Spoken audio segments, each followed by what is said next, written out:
It's a second Saturday of the year 2021 and we are back again to give you nothing but the best in terms of the sports highlights. And welcome to Off the Pitch. I'm your host Amos, aka Amore, and today it's a lovely Saturday because I can say the team is full. Augustine is back from his long vacation where he went. Augustine, welcome back, my guy. Happy New Year to you and to the viewers. The first appearance of the year. It's been a good start to the year. We've been covering a lot of games abroad. Now we are back to cover local games. Ango Rapson, not forgetting Ango Rapson. Ango Rapson, welcome. Good afternoon, dear viewers, and it's always nice to be in the presence of Augustine and Amos, as well as the rest of you people that are viewing us out there. We would like to appreciate that we are here once again to discuss nothing but sport. And to Augustine, welcome back. You were in exile. Thank you very much. And now you are back. It's good to be back home. Covered a lot of continental football. So NAPSA will go to Mozambique and get a result, qualify. Unfortunately, when we traveled to Cameroon Green Eagles, the reception wasn't like you would have loved to. Green Eagles receiving tests, COVID tests results just hours to the game and saying that they are positive cases. And what I must make mention is the way these countries treat Zambian clubs when they travel continental football. There was an issue with NAPSA Stars. They spent 3 hours at the airport, which is, I think, we don't do that way here in Zambia. We always treat our visitors very well. But it's always surprising every time you go out of Africa to try and play to the east, west, north. It's always hostile, the reception. I think it's something which CAF needs to really do something about it. Ango Rapson.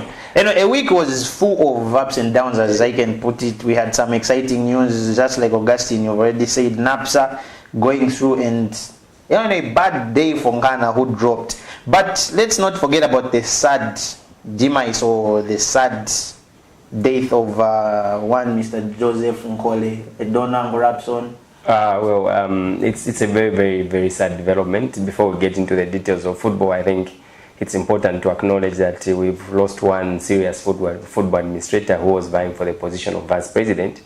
If it wasn't for this COVID, I think he was going to be a very, very top contender against the incumbent AK. And I think his demise is a very, very huge loss to the football fraternity, to the family. We probably just have to pass our condolences with this COVID. So many restrictions. Would have loved to come and be with the family, but unfortunately, we can't, and we can only wish the family God's blessings and God's guidance during this bad time. But it's a very, very sad situation, really. Mr. Nkole was a very, very dedicated man when it comes to football. I remember him when a colleague of mine was managing Zesco United, and he was one of the administrators then, and it was a very, very, it's a very, very sad loss, really. This is a man who loved football with all his heart, and he was very passionate about it. May his soul rest in peace. Augustine. I think condolences to the Nkole family. What a great loss to Zambian football, like Ango Rapson has said. And would also have to pass my condolences to the Andrew Kamanga family. The first president lost his brother. I think it's just been a dark week in terms of Zambian football. I just hope we unite together and soldier on from here.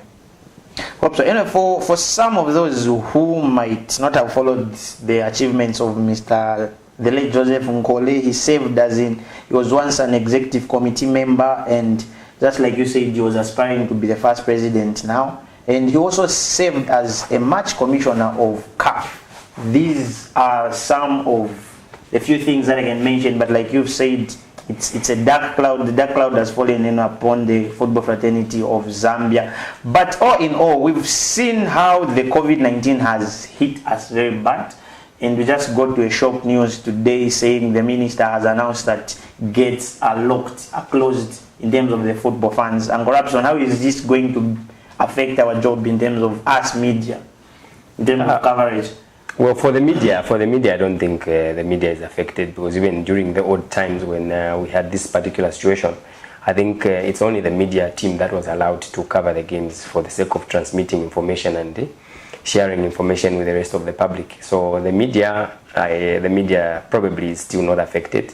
But to the fans, I think for me, the government has made a very, very good move because this COVID variant which has come now, clearly from the records, I have lost 2 loved ones already, and I think the importance of it, the government has attached a lot of importance to it, and to protect ourselves as fans and the rest of our families, because remember, in the stadium there's a lot of commotion, and our stadium in Zambia is not stadium where you can say, I have bought a ticket and we are going to keep that social distance. The chairs are not marked, the seats are not there, so you find that it's just one long bench, one long concrete where you have to sit and enjoy your football. But I think over and above that, the government has made a very, very right move in terms of protecting the fans. It's a very, very welcome move, and I really give them kudos. And I'm only hoping that you, the rest of the fans, are going to continue watching and supporting your clubs on TV, and as well as following the proceedings on their Facebook pages. I know with this social media which has come,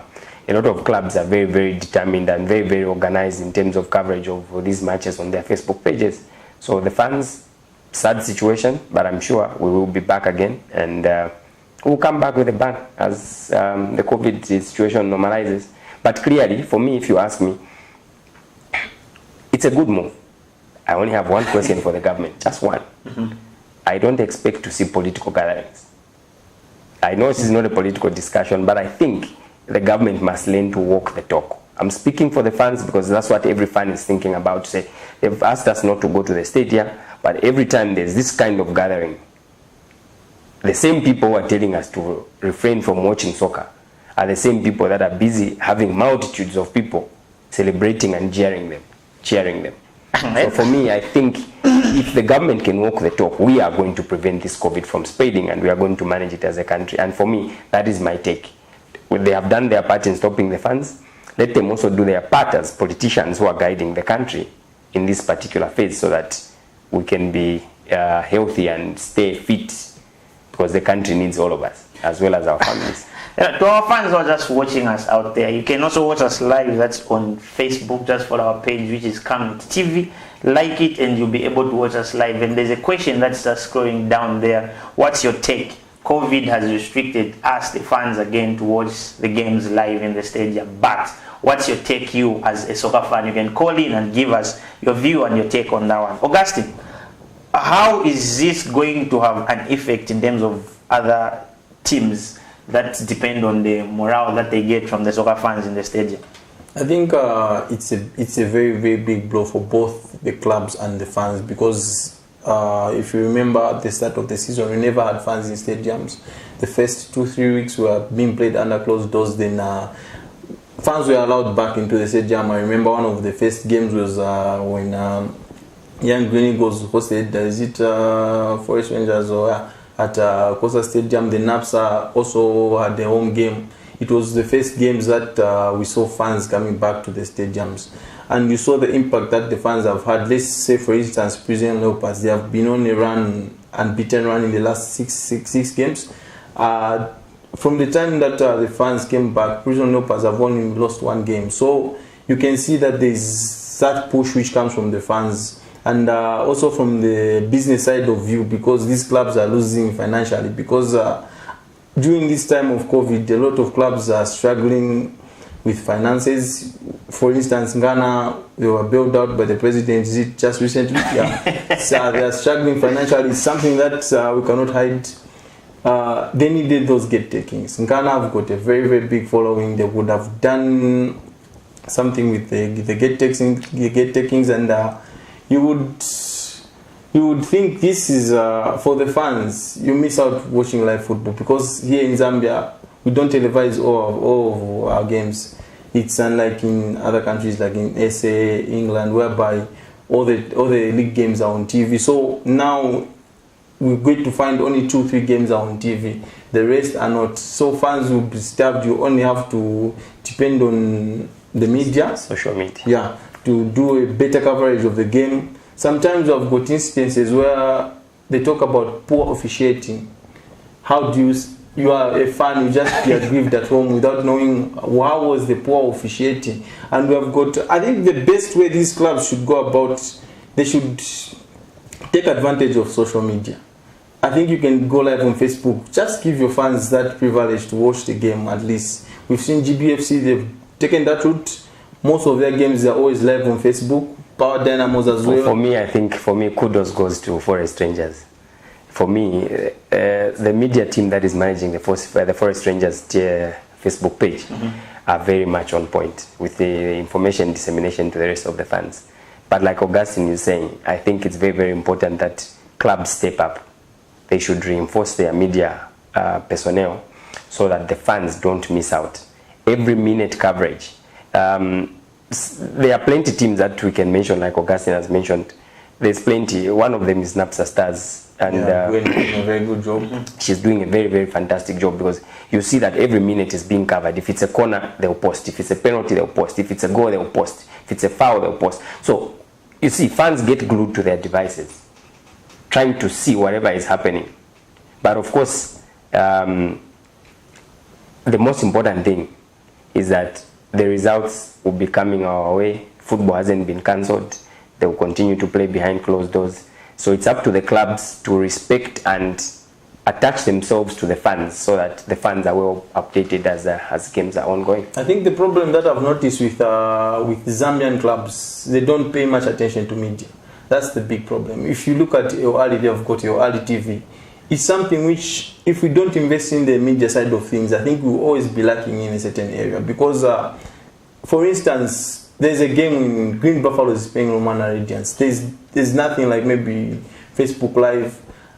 How do we know if there was poor officiating? How does the meeting... Why are you dwelling so much? Because there's been a lot of cry from the coaches about poor officiating. I think we remember Perry Mtapa in one of the games, he told the referee to say, this is the reason why we're sending wrong representatives to play continental football, because it's pretty much evident. If you look at the Zambian side of the game, our officiating has been poor.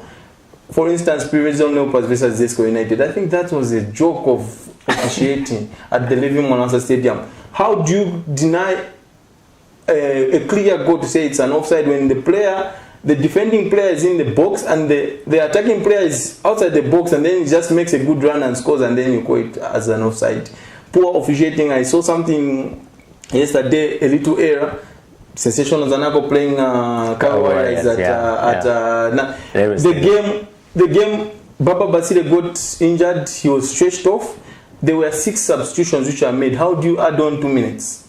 I think that's the question, because every substitution takes 30 seconds. So, but the time that is added is a prerogative. It's very optional time, yes, but yeah. It's not written that a substitute should automatically add to a minute. I think if there is a lot of indiscipline in the match, the ref has the right to stop the game. There was a time when Baba Basile was receiving treatment. He spent about a minute down. Then those substitutions, I think this is just simple logic. He just needs to add on to. I think the minimum is 3 minutes everywhere in the world. Is 3 minutes. That's the minimum. I think we are waiting away from. I disagree with you. That is a prerogative of the referee. You see, when the two teams are playing on the pitch and probably they derive a certain behavior that provokes officiating, it can be either this team or the other team. But I think the end result is that additional time. That is why it is referred to as optional additional time by the referee. There is no standard rule, just like fair play. Fair play is not a rule that whenever there is a foul, a player is down. But it's simple. You kick the ball out, and the opponents get the ball, they have to give it back to you. That is how we've taken that rule. In practice, if you want, you can't proceed with fair play. You can go and score. Yes. And it will count. But the reputation of the club and the player, they will be very, very bad. But there's no rule that stops them from doing that. So even when it comes to this particular discussion that we are having, I totally agree with him. On humanitarian grounds, yes, you have to make those adjustments. But the question is, whose options are those? Who's the final man? It's the ref. So if he decides to put a minute or two, that is sufficient. Then one thing Ango Rapson, remember, What if he decides to say 20 seconds is equivalent to one substitution? In the very game, 6 of them are less than a minute. Banda was booked for time wasting. That's one thing he needs to take note. He books Mangan Banda for time wasting, and then you go on and add 2 minutes. It doesn't make sense to me. And going back to the topic, I think the media side of the game, I think, is something which clubs need to invest in, because we've heard about people in these media running the media as clubs for these football clubs. Clubs don't want to have a budget for the media. They don't want to buy equipment for the media. It's something which we need to work on for us to sell our brand, not just maybe live Facebook, but it's a way of selling your brand. We've seen with how Simba are doing it with their media thing, because it helps for the hyping of games. You attract a lot of interest from the fans and maybe from the corporate world to try and invest in the football club. I agree with Augustine, especially on Simba. I'm more updated about the Simba games, not because I'm in Tanzania, no, but because of their media team. Yeah, we need to appreciate that fact. So would you say, Ango Rapson, just a quick one, would you say it was going to be easy, or maybe it was going to lessen the burden for the fans if the decision was to say a limited number of fans, or it was going to be hard as well? Let's say maybe 50 fans? Our infrastructure in this country doesn't help us to take that route. In the European world, and not just in Europe, I think our colleagues down south, Nigeria, big leagues in Africa, they can do what you're talking about. Mm-hmm. For us here, it's very, very difficult to determine when you go into a stadium that we are only going to sell 2,000 tickets. Remember, there will be 2,000 tickets being sold in a game, for example. So in this particular aspect where our infrastructure doesn't allow us to count how many tickets have gone in and how many people have get crashed, it's very, very difficult, because gate crashers are very normal. I think the best stance for me is what the government has done, because I don't think we have capacity. I saw one pitch which the Prison Leopards pitch. It's very, very difficult to control fans in that pitch. And I know we lost a match on that pitch as a Ghana Football Club. How do you control fans there? It's very, very difficult. It's very, very difficult. So for the government, I think it's a welcome move that they've taken that direction, that totally no fans, only the media houses, if that is confirmed. Because I know previously they only allowed the media personnel to cover matches so that information can be shared with the rest of the public. I think for me, totally cancelling the fans is the best move.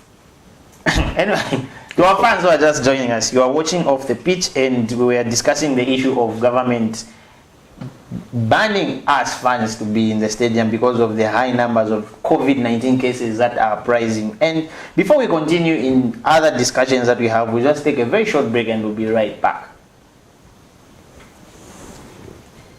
2021 is finally here. Zambia is at the crossroads heading towards general elections this August.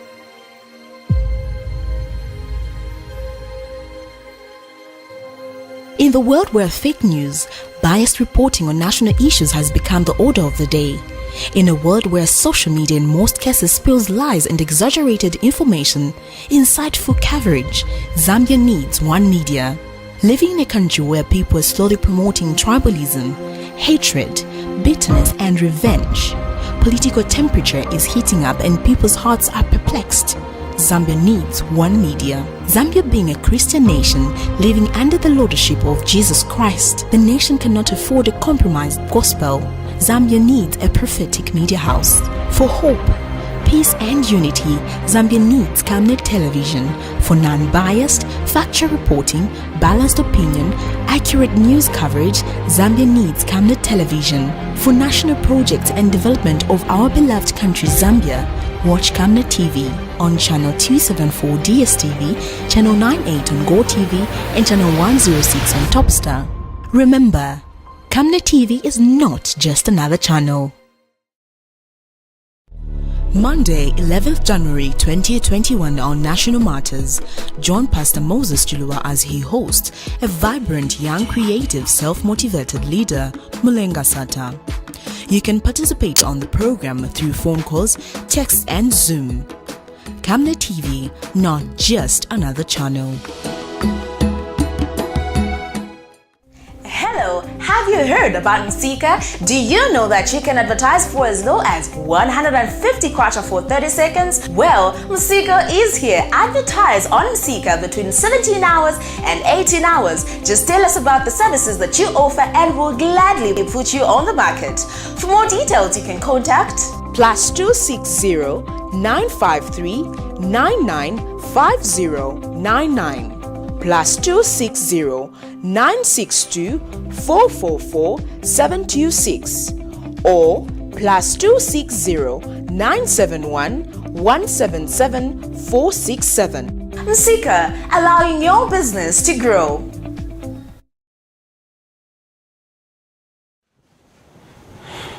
Welcome back. Welcome back. We now go straight into NAPSA making us proud. Ngorapson, I would say Mayoka making the magic. But before we go into that, let's look at the game that was played between Pedro Atletico versus Nkana, where Nkana were beaten a goal to nil. I'll start with you, Augustine. I think after Nkana conceded here at home in Kitwe, I think it was always going to be tricky going away with a 1-1 result because the Angolan side had gotten an away goal, which was very, very crucial. It's always crucial to get an away goal. But Nkana went to Pedro Atletico and they had chances. Sutra Shimenga is one of the victims who missed a clear chance. Just early on when Idris Mbombo played him through, he could have capitalized and we could have gotten that away goal as well and we could have cancelled their away goal. And it would have been, the ball would have been in our court. For Nkana to get an early goal and settle the home team because they would have been panicked if Nkana gets the first goal. Meaning if Nkana get the second goal and the game ends to Nkana qualify. What was needed was Nkana go there, out attack and get an early goal, which I think from the way the game panned out, Nkana's approach was okay. It was the right approach they took to Angola. They went and attacked the game and they wanted to get an early goal, but unfortunately we missed 2-3 good chances which you could have capitalized. And playing continental football away from home, you need to maximize. You don't need to have 10 chances for you to score. I think it's unfortunate that Nkana's bowed out at this stage. I think it all started with the home game for me. Ngorapson, was this did you expect this result or maybe? If you ask me really on paper, I expected this result clearly because when you look at the goal we conceded in the last 2 minutes of the match at Nkana Stadium, that was a very, very serious pointer to me that an away game is going to be very, very difficult. So we went into Angola, faced Pedro, and the game started on a very, very high tempo. And I think our striking force at Nkana Football Club, they were quite creative. Starting from the midfield, they were very creative. Had a couple of chances, like Augustine has said. I'm not going to belabor the point, but I think Sotra Shimenga should have put Nkana ahead in the very, very early stages of the game to secure that away goal. So that in an event that Pedro scores one, we would have the luxury of going into extra time. But we didn't take our chances as usual, and here we are now. We're talking about Confederations Cup, and for me, it probably there's a very, very strong case that that would have been Idris Mbombo's last game for Nkana Football Club, and to replace a player of his caliber would be very, very difficult. We are getting into the Confederations Cup now. We've been relegated to the Confederations Cup.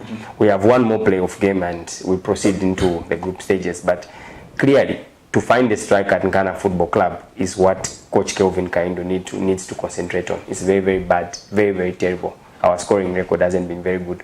All the games that we've won this season are probably by a goal or a two. It's very, very, very, very unfortunate that until now we still haven't found our feet in terms of a proper striking force. Because now we have even lost a person that was taking things personal on the pitch and delivering to the rest of the team members. Of course, I know it's about teamwork, but I think when you look at the performance of Idris Mbombo in all the games that he's been playing, he pushes in that extra effort. If only we could have 3 or 4, 5 players of his caliber in that team, would have stopped Pedro from proceeding. But it's unfortunate. Tough luck to the boys. Let's go back to the drawing board, prepare, and we are still in the Confederations Cup as Nkana Football Club, so we have 2 representatives that have remained now. Let's just like you've mentioned, we've got 2 representatives, which is NAPSA in Ghana now, but let's look at Green Eagles. They went there with high with how morale, I would say, thinking that we are going to overturn the scores against Cotton Sport?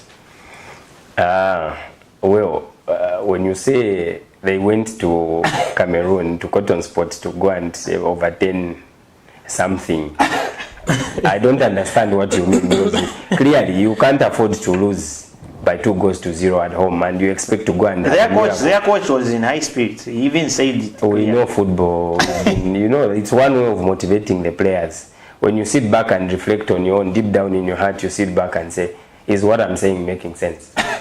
On your own.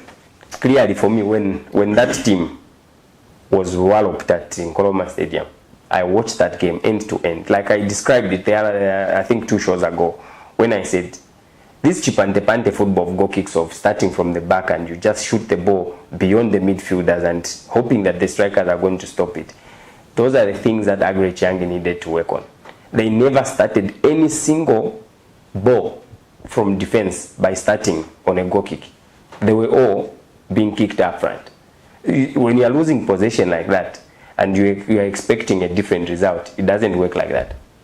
And for me, if you check what has been happening, at what happened at Nkrumah Stadium, even their departure to go to Cotton Sport, to go and face Cotton Sports, like I described it, when you go this side of Africa, we are very, very loving people in Zambia, and we welcome teams with love, with passion for the game. When we welcome our opponents, we keep them well, we give them proper training facilities. When it's match day, transport is provided, escort is provided, everything is on point. But look at how our colleagues were treated, Green Eagles Football Club. They arrived. They also had probably their own COVID test results from here prior to their leaving. They were very okay, I assume so. When they went and got tested on arrival. What happened? They were given results probably 2-3 hours before kickoff. And they eliminated some very good players. Yeah, some people that would have started that match. And probably, I wouldn't want to put words in anyone's mouth, but I think those COVID results really affected the game plan which Aggrey Chiangi had. And as Green Eagles, they quickly wrote to CAF that we are playing this match under protest because the results which have come under COVID have come very late, and now the team has to reorganize and we have to play the match. Of course, we are now being told that you can go with about 23 players for continental games, and when you have 5-6 players with COVID, the rest of the players should do the job. But it really disturbed the game plan of the coach, and it's unfortunate that the game went on, and a damage limitation was what Green Eagles went to do, and for them to lose by a goal to nil, I think kudos to Aggrey Chiangi, and I think they need to be a bit strong and reinforce their squad when they qualify to the continental games next year, because they have been in these continental games. I think this is their second or third season in a row where they've been playing in continental football, but they have never been to the group stages, and I think for me they need to wake up, because they'll be an average team in that perspective. Augustine, let's look at another qualifying team, NAPSA. Mayuka finding his form back, saving the NAPSA squad, making it through to the knockout stages again. I think if you heard Muhammad Fati before NAPSA departed for Mozambique, he was very, very positive. He talked about representing Zambia like it's a final. He told these players, this is a final to us.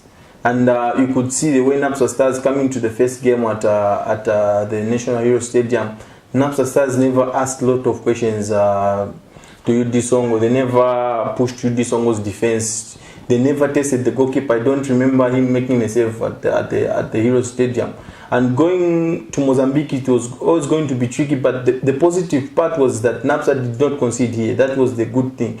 If you can't win it, then don't lose it. That's how you play here at home, like the Green Eagles game, the way it turned up. And NAPSA Stars were boosted by the return of Tapson Kaseba and Bonu Mwape upon departure, because these players were past fit to go and play in Mozambique, and they traveled in high spirit. Captain Dixon Chapa talked about it being a final. They went behind, but NAPSA Stars had the experience of Emmanuel Manyuka in their ranks. He's someone who if you remember back in the shows that we had when they were challenging for the title, we talked about how vital Emmanuel Mayuka was going to be for that NAPSA Stars, and it is showing now in continental football because he has got that experience. He has reached the final with Zamalek, which they lost to Mamelodi Sundowns by 3-1 on aggregate. He's someone who has won the Africa Cup of Nations. He has been exposed to this level, to this high level. So he's someone whom you can rely on. NAPSA Stars went to Mozambique. Didn't play a very open game. They were very, very cautious. They played with two holding midfielders in Dixon Chapa, the captain, and Daniel Adogo, the Ghanaian, who always just sit in front of that back four of Amos Simwanza, Luka Banda, the young Aaron Kawe, and Bono Sirwengo, to try and at least let's not concede goals, because it would have been bad if NAPSA Stars could have conceded 2 or 3 goals in the first half. They tried to keep it solid. Let's keep ourselves in the game. 15 minutes to go. 75. When you play 75 minutes, at least you need to have a chance to qualify, because they are Dizit King Lau, their lanky striker, the young lad. He came on at Euro Stadium. He looked dangerous. They went at home and they started him and he got the goal. So now NAPSA Stars needed to respond, and they brought on Emmanuel Mayuka, an experienced guy. He will always get one chance and he scores. If you see the chance that he took, he was surrounded by about 3 defenders in the box. He was the only NAPSA Stars in the box, and he took advantage, just the way we were talking about Tenkana. Take advantage of the one chance that you get. This is continental football. You not be given a dinner table to try and celebrate, because you don't have time playing in continental football. You get one chance and you score. Officiating is always poor every time. The reception is always worse. So I think it's something that NAPSA Stars have made us proud, because they forgot about that hostile reception. In fact, that hostile reception they received, it motivated them to say, let's try and show these guys that we're up for the fight. Muhammad Fati talked about before the game. He said he was asked a question to say, looking at the experience, UD Song are more experienced than your side. Do you think they can match them punch to punch? He said, I'll only answer you after 90 minutes. He was very positive in his press briefing. He said, we can go there and leave the game at 0-0. We'll go to penalties. We can go there and go get a scoring draw, we'll qualify. We can go there and win. He had 3 options, and he could have qualified with all the 3 options that he had. And kudos to the NAPSA technical bench. They read the game and they went to Mozambique and got a very good result. A quick one, Angorapson. Did you expect such a result for NAPSA? Of course, I said it even after the first game when the game ended 0-0. I could see that NAPSA Stars are in for a shock. Because you see, when you draw at home, a scoreless draw, you have 3 advantages. So the home team in the return leg is a team that has pressure, because you are looking at a goalless draw. It's still an advantage to the visiting team. When you look at a scoring draw, it's even a better advantage. Then plus the actual result of winning. So this other team, NAPSA Stars, had 3 options in that match. The other team only had 2 options. A scoreless draw to take them into extra time, which is not even an advantage, because it still means that it's 50-50. So now they had a winning game. So they scored first. Of course, I saw the first goal, which we considered as NAPSA Stars, and when the game progressed, for the first time I could see Fati reading the game with his technical bench for the first time. And this I'm going to confess. Why do I say so? It's because Fati's substitutions are predetermined. They are like predetermined. I always know that when he takes off this player, he's putting this player. I know that. But this time around, he was on point. He made substitutions, defended well. Mayuka went on, scored, and you could see that the boys are playing for the country. For me, that result, I expected NAPSA Stars to go through because of the type of investment they have put in. Both on the technical side, there's plenty of knowledge there. There's Hona Janza, there's Fati, there's experience. From the technical bench, there's a lot of experience. You come to the players on the field of play, like Augustine has spoken about Mayuka. All those are experienced players that can hold the team together. in such circumstances. And for me, I can only wish them good luck, all the best in their next round, and I'm only hoping that the two clubs can proceed to the group stages. Just like you said, if we can have a view on our screen, Mr. Director upstairs, to see the other on how the groupings are in terms of where Nkana and NAPSA are, if you can just show us on the screens. So here are how the fixtures are on Ngorapson. If you've seen, NAPSA is drawn against Goma here, and we've got Nkana who is drawn against TAS. For me, they are very fair draws. You just have to prepare in advance, and when you look at the Nkana game, I think for me scoring is still a bit of a problem, especially that if our very own Idris Ilunga Mbombo decides to leave the club, as it is rumored that he's about to leave, we are yet to confirm, it will be a very difficult game. And you know, as usual, we are starting at home. So the only thing Ghana can do back home is avoid a draw. If it's a draw, let it be a scoreless draw, not a scoring draw, because that will be very disadvantageous. We've seen that happening in the last game. And I think this Moroccan side, when you go on the on the northern side of Africa, the situation is very different. Very different situation when you go to North Africa. And this game should just be killed and buried at Chilata Stadium. Because if you allow these guys to score an away goal, the hostility that Ghana is going to get in North Africa and the result that is expected on the pitch will be very different. Very different. I will let Augustine. Augustine, are you seeing both? Are you seeing both our teams to go through? I think if you look at the way these draws have been made, Ghana starting at home, Ghana have not won a game at home in this continental campaign. That's a worry now. We're starting at home. We need to get a positive result. And if you look at NAPSA traveling to Kenya to face Goma here, the big powerhouses of Kenyan football. NAPSA Stars, the last time they started a home tie, an away tie, they came back with a 5-0 bashing of the team. So it's always positive for NAPSA to start away from home and get a very good result. Ghana, they just need to shut their back door. If they can shut their back door, do not consider Chilata.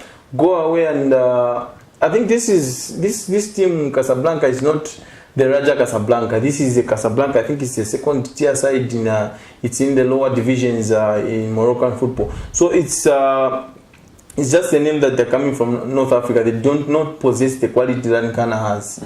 Ghana have got good players. We've seen Harrison Chisala is getting back to full fitness. He's someone who will be very instrumental to Ghana Football Club. Sutra Shimenga is high time he steps up. He's one of the big players in that Ghana squad. If you look at their backline, they have got a very decent backline with Shakava and Okran. By the way, Shakava is neither here nor there. He missed the game in Angola because of fitness. Yes, you are right. Let's take a look at the other table where Ghana was supposed to be. Unfortunately, they couldn't make it. But if you can just see that table there, where the teams that qualified for the CAF, and perhaps on those are the groupings that we have there. I don't know which group you think it's a bit easy, or all the groups are tough. Group A and Group B. Groups of death.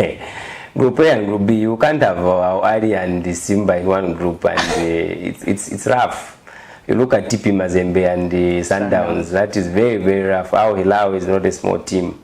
Esperance, Zamalek, those are neighbors there in North Africa, so they should be able to manage themselves. But I think for me, when you look at all the groups, I expect Ali and Simba to go through in Group A. Then in Group B, Sundowns and Mazembe will go through. C is a bit tricky. Kaizer Chiefs is not consistent, but fortunately enough, they became one of the first clubs to beat an Angolan side back home for the first time in a very long time. Another Angolan side in the group. Yeah, so they have an Angolan side in that same group, and it's not going to be very easy for Wydad or Wydad. In that group, I think I would say Chiefs will up their game and probably surprise the continent and just qualify with Wydad. When you go to Group D, I expect nothing but the same way they are lined up. Esperance and Zamalek. Those are the giants of North Africa, and I don't expect them to falter in any of the matches.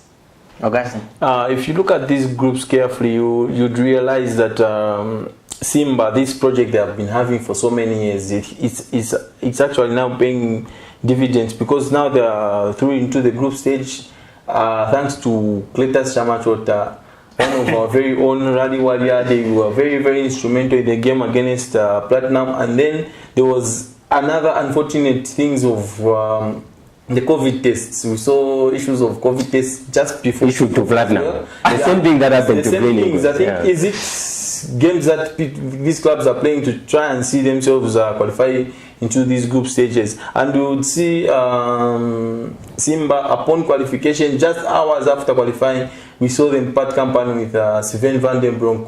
The coach was the former national team coach, the Belgian. I don't know if he was sacked or neutral consent. Whatever. That's the term they use. I think Kaizer Chiefs, one interesting side into the group stages, because if you realize most South African teams have never been taking this competition seriously. They treasure the PSL more than Continental. Now after Sundowns started doing well in Africa, they started realizing how sweet it is to try and conquer Africa as well. And now you can see Kaizer Chiefs, they are having it rough in the league, but continental wise they have been playing very, very well. I've seen Horoy of Guinea, they have always been a name in continental football. Can they upset the tables? Maybe. In the group where there's Zamalek, where Ankorapson just went for the top side, I think Algier, MC Algier, I think will be one tough team in that group, because the Algerian side, they are very, very consistent playing at home. If you can get 9 points at their home ground, they stand a chance, because continental football. Where is it going to come from? They'll beat Esperance. They'll beat Zamalek. That's how it will go down, because I believe they will have a say in that group. It's one of the team, the dark horses of this part of this group. If you look at Group B, which is labeled as the group of death, wow. Sundowns, TP Mazembe, what an encounter. This would be a cracker both home and away, because there was a time that Sundowns went and conquered Africa. Mazembe did it back to back. Now this is another time, because Mazembe have missed out on continental football for very, very while now. They need to bounce back. I think my dark horses from all these four groups, I think I'll go with Simba. They have been very underrated. I think they can just pull up a shock and qualify from the group and maybe go as far as the as winning it. You see, before you proceed, Amos, Simba Football Club, prior to this game, they were trading in the first leg by 0-0 to Platinum of Zimbabwe, and the amount of resources they were promised for a win, it only takes a player who calls himself a player but is not a player to fail to deliver. Why? Because the financial benefit that was attached to that game requires each and every player, because they were given about $200,000 to share if they win that match, and which they did. So imagine $200,000 and you're just a group of 30 people. That's a lot of money, including the technical bench. It's a lot of money to allow the players to confidently apply themselves on the field of play. And this is exactly what we saw in Simba.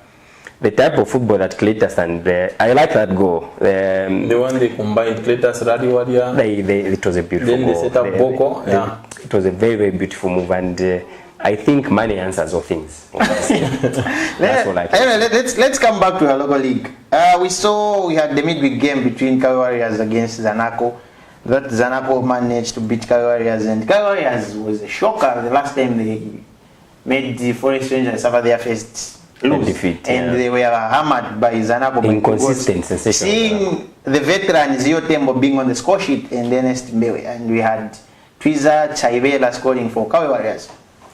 Well, that match was played yesterday, and I had an opportunity to watch the entire match, and I think to begin with, the pitch was extremely heavy. I saw that. It was very waterlogged, and we were not watching the football that we expect, because I know Zanaco Football Club, Chris Kaunda is slowly introducing a passing ball game.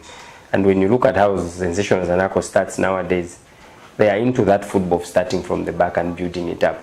And when they quickly conceded in the first 2 minutes of the match, I wasn't moved at all. Why? Because Twizzers Chaivela's shot on target, the goal, the advantage came because of the surface. We saw a ball bouncing right in front of Mangani Banda, and he timed it that he was going to hold it.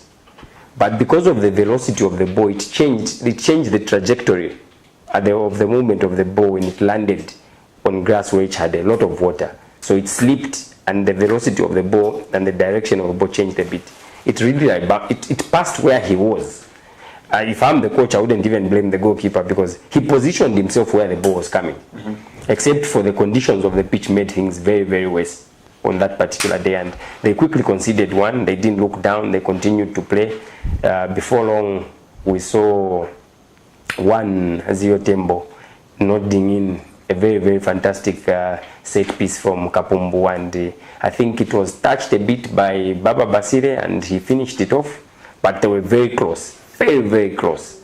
So he touched it, and the goal was given to 1-0 Tembo, and we went to half time at 1-1, and second half started. I don't know where Cabo Warriors were, where the goalkeeper was. I don't know where the left back was. I don't know. It was Ernest Mbewe. One Alteza was just standing.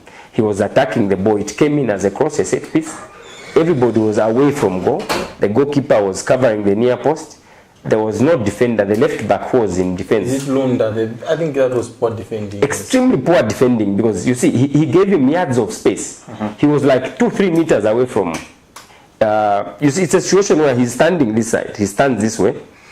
Alteza is this side. The ball is coming from this side. The cross is coming. Instead of the defender adjusting to attack the ball and head it in the other direction, he was ball watching. So there comes Ernest. Ernest came running straight past the defender.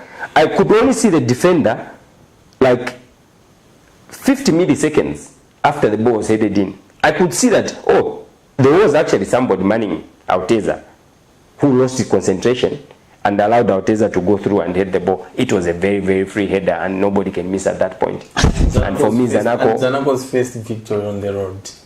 Away from home, yeah, you're right. So that was, it was a very, very good game. I expected a go galore, but I think the pitch was very bad. Extremely bad. And I think if us can look at restructuring and rescheduling the games back to the old calendar, it would be a very, very good thing to do, because we initially changed the calendar to suit what CAF wanted to do in terms of the Africa Cup, but they've reverted back to the old schedule. So we can as well go back to the schedule where during rainy season we avoid playing games, because it's so frustrating to teams that are used to enjoying the game on the surface. Oh yeah. You know, let's just take a look at quick fixtures that are here today. We've got all the games are being played at 15, and we have Beautycon versus Red Arrows, which is being played at Levi Mwanawasa Stadium. Augustine will take on this one. A quick one. It's going to be a very, very tricky encounter. Beautycon versus Red Arrows. Red Arrows are missing 3 key players in Pokatema, Captain Benedict Chepeshi, and Felix Ulaya, who have traveled with the national team. Beautycon on the other side, they are missing Gordon Mafuente, who is part of the Zambia national soccer team, and Red Arrows have never won in Dola against Beautycon. This is the tricky part. They have always lost whenever they travel to the Copa Belt, and you going there without one of you. This is probably their best players. 3 of their best players this season in Felix Ulaya, who is the leading scorer for the club, Pokatema, the box-to-box midfielder, and Benedict Chepeshi. And if you see Red Arrows start the season, it's been blowing hot and cold for the airmen, and you don't know which Red Arrows side to actually turn up for the match. And if you look at Beautycon, they had a very good start to the season. They were flying. Conrad Luchanga was coming to the party. Abasi in midfield was very, very good, and Beautycon are really a force whenever they get that early goal. They are a very, very tough side to break down. Patrick Ngoma moved from Red Arrows to Beautycon. I feel sorry for Augustine and his Red Arrows, because history is not favoring them. Then they have lost 3 beautiful, talented players, wonderful talented players. they have traveled with the national team to Cameroon, and clearly, like Augustine has said, even when they have a full squad, they've never beaten Bitcoin away from home. And when you look at this particular match, where they have even lost 3 of their dependable players to the national team, and by the way, Bitcoin have picked up one Musonda Kapemba, the player that is featured from Napsa Stars. He's joined them on loan from Napsa Stars. He may make his debut against Red Arrows. He may make his debut against Red Arrows. But I don't think the formalities have been done. I had a word with him. But I think they must have concluded. If they had concluded, probably he's going to make a debut today. But over and above that, I think Red Arrows. Mukukachewe, formerly of Nkana and Lumwana Radiance, may make his debut for Red Arrows this afternoon, because he's the deputy to Benedict Chepesha at right back. Benedict Chepesha is going with the national team. Now it's the chance for Mukukachewe to try and step up and make his debut for the Airmen. As they lose. Let's look at another game, which is Lumwana Radiance, who go against Green Buffaloes. It's at Independence Stadium. And we've got another game, Young Green Eagles versus Indeni. And I don't know, who would you give it to, Angorapson, when we look at Lumwana Radiance and Green Buffaloes? Well, Lumwana Radiance, I think we've heard some news that they've acquired the services of two professional players that have joined. One is from Cameroon, the other one is, I think there are 2 players. There's a midfield and a striker. There's a Namibian, I think it must be a Namibian, and one from Cameroon, a midfield and a striker, hoping that they can find their fortunes and just cause an upset.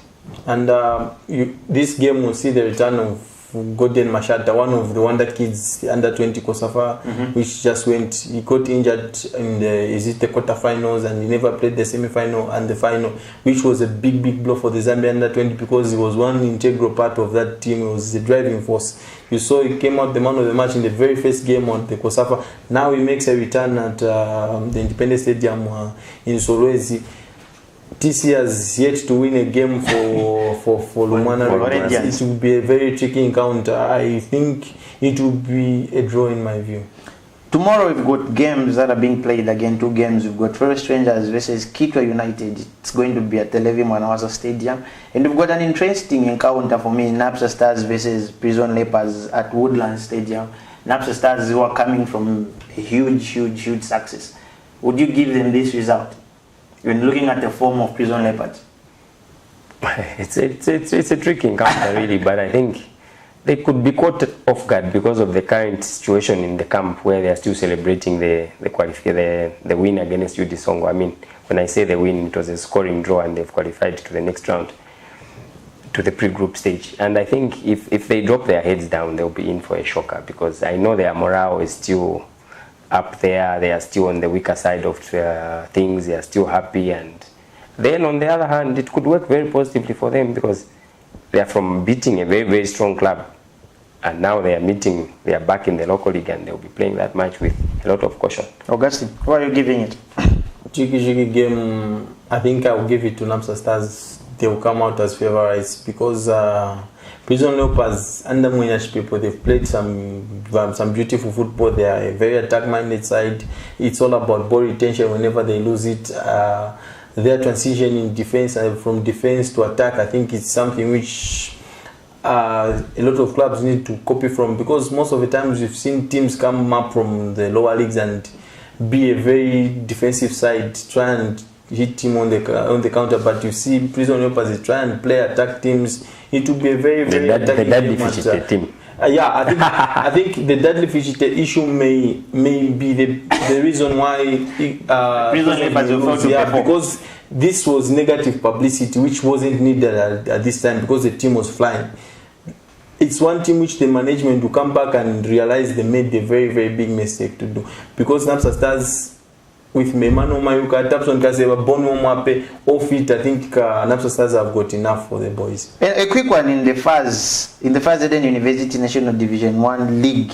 The games that are being played back this weekend. It's back this week, and the games that are being played today at 15 hours, the City of Lusaka, who are facing Kansenshi Dynamos. It's at Woodland Stadium, and we've got Kongola Blades facing Zesco Malite. It's at Kongola Stadium in Chililawombwe. We've got Mpulungu Hebe facing Livingstone Pirates, which is in Mazabwela grounds.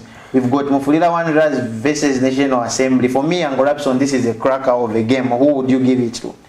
Well, for me, Mufulira Wanderers has been very, very inconsistent, and they've been beaten a couple of times this season. And prior to the break, I think their last game was at OIDC, and they were walloped by Kafue Celtic by 3-1. And when it comes to this, Mufulira Wanderers will be playing at home, and a National Assembly on the road.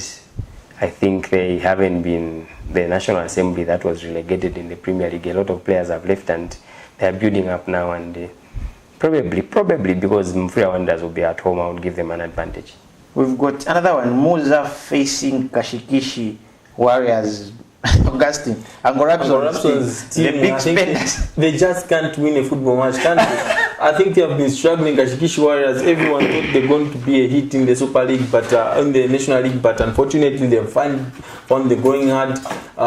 I fancy Muza. Muza play some good football in Mazabuka. They are a very attack-minded team. They've got a young Brian Yerenda in midfield, one of the players we profiled once on off the pitch. Yeah. He's going to be very, very key in that midfield as they take on Kashikishi Warriors. I think another interesting fixture is Livingstone Pirates traveling to Mpulungu. They have had a very decent start.